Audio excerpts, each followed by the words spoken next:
I want to move on to a question, and maybe Sandra, you can speak to this.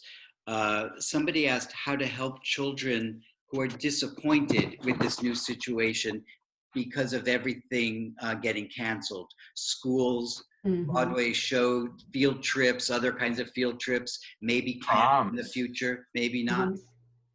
Proms, right? Mm-hmm. Right? All these things that have been canceled that happen at the end of the school year or because of the school year. How do you help kids with that disappointment?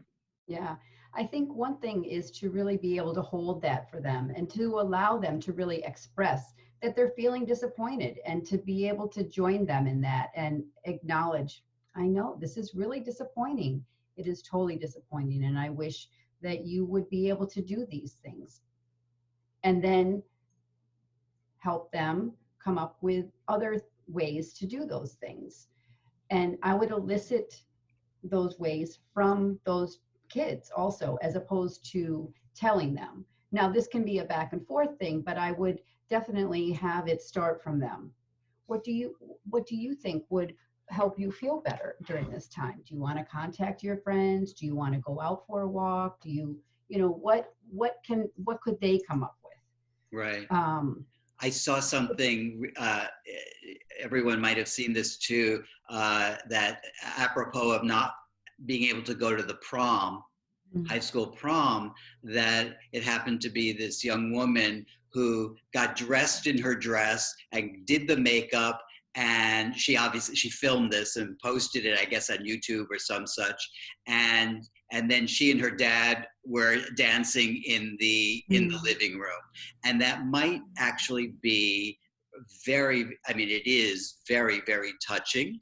It might elicit a whole mix of feelings even for her, or obviously someone watching it. It's very touching. At the same time, it's sad that prom took place in her living room.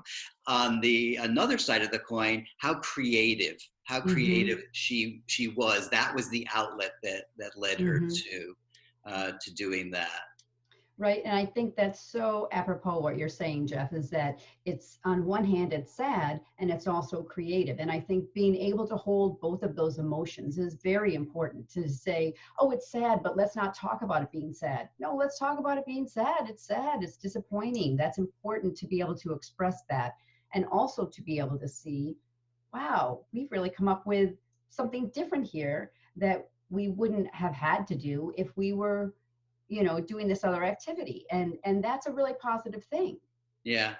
Yeah. They've also created a memory, the event that you described. That's something, talking about what Sandra's saying about creating something, you are going to create a memory if you do something like that. She'll remember that dressing up and the dancing with her father. She'll remember that. And I think that's something that really, for me, is a big, I don't know, not take away from all of this, but, that we are creating new things here. We are having to really, move out of our comfort zone. And how can we figure out how to do this? How can we all be in our houses and not be bored to death all day long? What are we going to do?